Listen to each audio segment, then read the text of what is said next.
Assalamualaikum warahmatullahi wabarakatuh. Selamat pagi semuanya.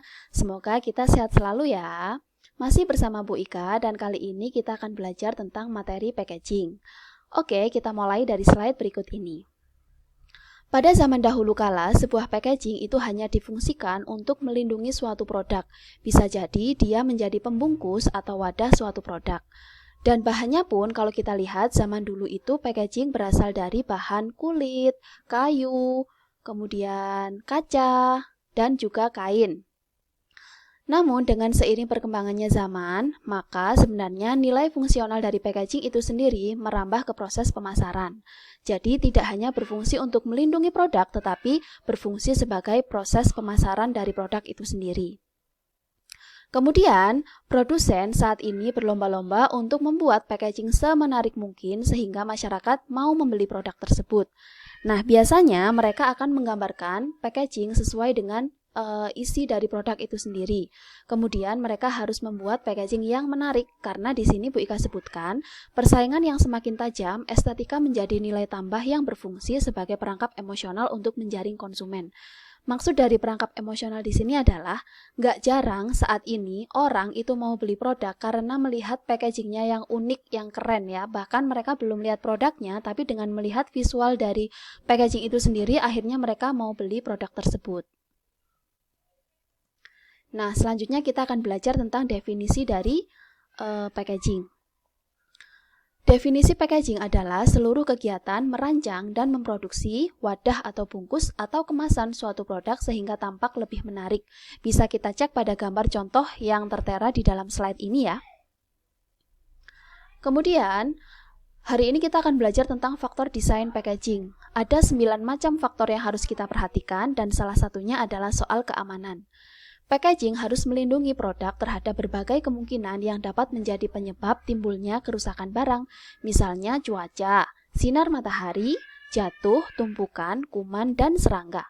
Intinya dalam poin kali ini, packaging yang kita buat itu harus safety, harus aman. Kemudian faktor yang kedua yaitu soal ekonomi. Perhitungan biaya produksi yang efektif termasuk pemilihan bahan, sehingga biaya tidak melebihi proporsi dari manfaatnya. Nah, pada contoh kali ini, jangan sampai ketika kita membuat packaging, harga packagingnya itu jauh lebih mahal daripada harga produknya. Kemudian faktor yang ketiga adalah soal distribusi. Packaging harus mudah didistribusikan dari pihak produsen ke pihak distributor bahkan sampai di tangan konsumen. Bentuk dan ukuran harus direncanakan sedemikian rupa sehingga mudah untuk proses display pemasaran dan juga proses distribusi. Kemudian faktor yang keempat adalah komunikasi. Packaging harus mencerminkan produk, citra merek, mudah dilihat, dipahami, dan juga diingat oleh masyarakat secara luas. Misalnya, bentuk kemasan yang aneh, misalnya tidak dapat didisplay berdiri, harus posisi tidur sehingga ada tulisan yang tidak terbaca, itu berarti packaging yang kita buat tidak masuk dalam komunikasi yang baik. Faktor yang kelima adalah soal ergonomi. Pertimbangan agar packaging mudah dibawa atau dipegang, dibuka, dan mudah diambil sangatlah penting. Contoh yang Bu Ika sampaikan dalam slide ini adalah contoh dari packaging minyak goreng. Misalnya, botol minyak goreng itu diberi tekstur kasar agar pemakai tidak licin bila tangannya terkena minyak.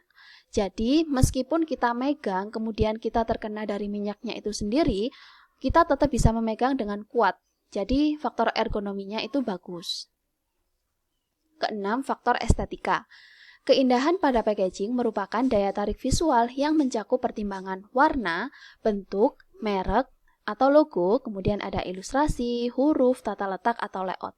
Dan jelas poin keenam ini sangatlah krusial dalam tingkat packaging kali ini ya, karena packaging saat ini itu sudah bukan lagi hanya tempat pembungkus, tetapi intinya promosi ya.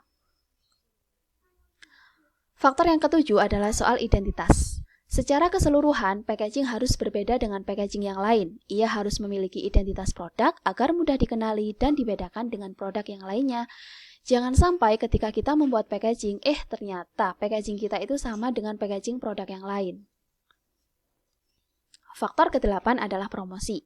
Dalam hal ini, packaging berfungsi sebagai silent salesperson. Packaging unik dapat menarik perhatian konsumen-konsumen baru. Ujungnya, laba yang diperoleh juga akan meningkat. Faktor ke-9 yaitu tentang lingkungan.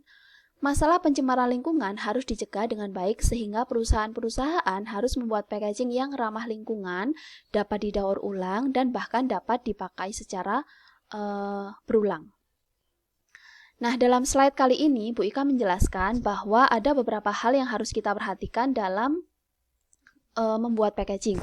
Pertama, ia harus menggambarkan karakter dari produk itu sendiri. Jangan sampai ketika kita mau membuat packaging dari pizza, tapi ternyata perwajahannya itu mirip packaging dari mie ayam. Nggak cocok ya. Kemudian poin yang kedua, itu ada mencerminkan identitas perusahaan, logo, brand, atau warna. Poin yang ketiga, penyesuaian antara packaging dan produknya. Dalam hal ini, bahan, ukuran itu harus disesuaikan dengan produk yang ada di dalamnya. Kemudian poin yang keempat yang harus kita perhatikan adalah mempertimbangkan segmentasi atau pasar. Artinya, misalnya target pasar kita itu adalah kalangan menengah ke atas, maka kita harus membuat packaging yang sesuai dengan style kalangan menengah ke atas. Atau sebaliknya, misalnya kita membuat packaging itu untuk kalangan menengah ke bawah. Nah, kalau misalnya kita membuat stylenya itu seperti kalangan ke atas, itu kan nggak cocok. Jadi harus disesuaikan. Dan poin yang kelima yang harus kita perhatikan adalah menjadi daya tarik konsumen itu sendiri. Paling gampang, poin kelima itu adalah dari visual packaging itu sendiri. Kemudian, yang selanjutnya kita akan membahas tentang fungsi. Oke, fungsi di sini yang pertama adalah self-service, menunjukkan ciri khas dari suatu produk. Kemudian yang kedua, company and brand image, menjadi salah satu identitas perusahaan yang mudah dikenali masyarakat. Dan yang ketiga, consumer affluence, dapat menarik minat konsumen sehingga konsumen bersedia membayar lebih. Dan ini nggak jarang loh ya, banyak banget orang itu yang mau beli produk itu karena melihat packagingnya yang lucu ya. Kemudian poin yang keempat adalah innovational opportunity. Kemasan yang inovatif bisa memberikan manfaat bagi konsumen dan bisa menguntungkan perusahaan. Nah, selanjutnya kita akan belajar tentang fungsi menurut Shimura. Jadi, menurut Shimura, fungsi dari packaging itu dibedakan menjadi dua bagian besar. Pertama, fungsi protektif. Sebagai pelindung atau keamanan produk dari sesuatu yang dapat merusaknya, misalnya cuaca atau pada saat proses distribusi itu sendiri. Kemudian, poin yang kedua adalah promosional. Sebagai media promosi dengan membuatnya semenarik mungkin dari berbagai sisi seperti warna, desain, ukuran. Dan poin kedua jelas yang bertugas untuk membuatnya adalah kita sebagai seorang desainer. Kemudian, poin yang ketiga adalah tujuan. Nah, dalam tujuan kali ini yang akan Bu Ika jelaskan adalah pertama, barrier protection. Packaging memiliki manfaat untuk melindungi produk dari hambatan oksigen, uap, air, debu, kotoran, dan yang lainnya yang berpotensi merusak isi produk. Kemudian, tujuan dari packaging yang kedua adalah physical production. Packaging dibuat dengan tujuan untuk melindungi produk dari suhu, getaran, guncangan, tekanan, dan yang lainnya yang ada di sekitar dari produk itu sendiri. Dan poin yang ketiga dari tujuan itu adalah information transmission. Biasanya packaging juga menjadi media untuk memberi informasi mengenai cara menggunakan transportasi, daur ulang, membuang kemasan tersebut. Nah, biasanya pada poin ketiga itu kita memberikan visual berupa icon ya, atau misalnya simbol-simbol. Tujuan yang keempat adalah containment. Pengemasan bertujuan sebagai pengelompokan produk agar proses penanganan dan distribusi menjadi lebih efisien. Dan yang kelima adalah reducing theft. Kemasan pada produk dapat mencegah pencurian dengan melihat kerusakan fisiknya atau selisih jumlahnya. Tujuan yang keenam adalah convenience. Jadi, fitur yang mampu menambah kenyamanan dalam proses distribusi, penanganan, tampilan, pembukaan, penutup kembali, penjualan, dan penggunaan yang dapat dilakukan kembali. Dan yang terakhir, tujuan dari packaging adalah jelas soal marketing. Desain packaging yang menarik dapat dimanfaatkan oleh pelaku marketing untuk mendorong calon pembeli agar mau membeli produk tersebut. Nah, jelas banget ya, poin gongnya dari tujuan itu sebenarnya hari ini adalah pada poin ke-7. Ya, jadi untuk media promosi. Nah, selanjutnya kita akan belajar bagaimana sih sebenarnya syarat-syarat ketika kita ingin membuat packaging yang menarik. Pertama, harus memiliki daya kemas yang baik guna memudahkan proses penanganan distribusi, alokasi, penyimpanan, dan penyusunan produk. Kemudian, syarat yang kedua, packaging harus mampu mengamankan isi produknya dari berbagai resiko dari luar. Syarat yang ketiga, desainnya memiliki daya tarik tersendiri sehingga konsumen berkeinginan untuk membeli.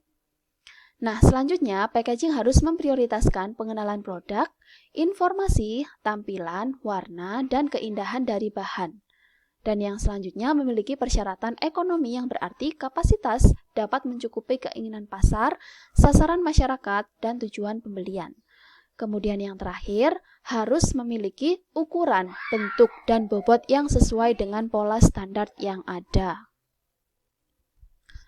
Nah, selanjutnya kita akan membahas tentang manfaat. Manfaat dari packaging itu sebenarnya ada 4 poin besar. Yang pertama adalah mencegah kerusakan sekaligus mengawetkan produk.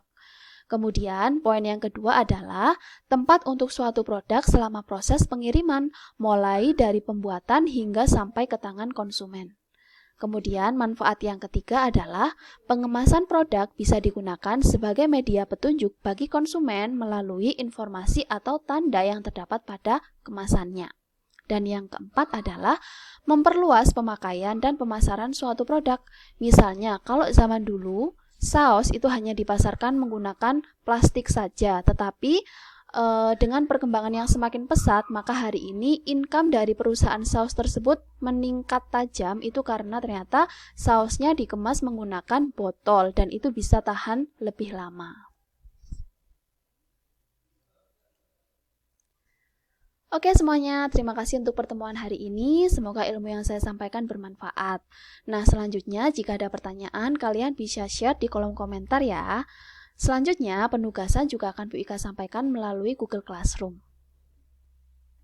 Semoga hari kalian menyenangkan. Wassalamualaikum warahmatullahi wabarakatuh. Thank you.